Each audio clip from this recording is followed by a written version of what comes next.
জিজ্ঞাসা আসোস কেমন? কি জেলখানা তো নাইছি না রে, আজকে নতুন দেখেন আমি হঠাৎ করে জিজ্ঞাসা না কেমন আছে। ব্যাপারটা বড় ভাই হিসাবে একটা কথা জিজ্ঞাসি, তুই বাঁকা ভাবে দেখতেছিস কেন? আমার কথাই তো বাঁকা ভাইয়া, সারাদিন এক লগে থাকি সেই সময় তো জিজ্ঞান না কিছু, ওকে আটকা জিজ্ঞান আপনি কেমন আছি কেন ধান্নাটা কি ভাইয়া? এই বেটা, তোর একটা গিফট দেবো। কি ভাইয়া? তুই যে জিনিস সবচেয়ে বেশি পছন্দ করো, সবচেয়ে বেশি ভালোবাসোস, সেই জিনিস। কোন কি ভাইয়া? বয়স কত? আমি কিন্তু কোনোদিন সিনিয়র মায়ের লগে প্রেম করি না জানেন।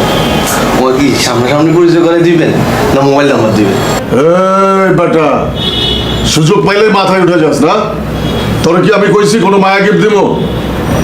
তোর একটা জায়গা গিফট দেবো। আপনার এই ফরাদাঙ্গে গিফট কি করতাম ভাইয়া? আপনার এই জায়গা লাগতো না আর। যখন না কয়ে নিয়ে গিয়া বড়, তখন কিছু হয় না। এখন সাইদা দিতেছি তো ভাল লাগতেছে না।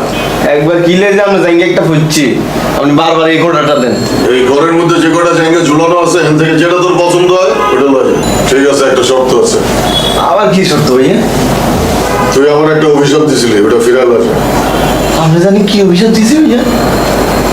সবাই তো দিয়েছে মুতারো। আপনার কে দিছি মনে নাই তো ভাইয়া? ভুলে গেছস? এই সময় তো আটটা কি আইছি মনে দিয়ে দিছি, ওনাকে তো মনে করা দেন না। কইছিলি আমি যেন পুরুষ না থাকি। ওকে কিসে আর এই কথা লয়ে গিয়ে আপনি মাইয়া হয়ে গেছেন, আপনি তুমি পুরুষই আছেন। না, ফিরে লয়, এটা বেয়াদবি। আচ্ছা ঠিক আছে, আপনি যদি তার জাঙ্গে গিফট দিতেছেন আপনার অভিশাপ তুলে নিলাম। আপনি এবার তুন পুরুষ ন, আসল পুরুষ হবে।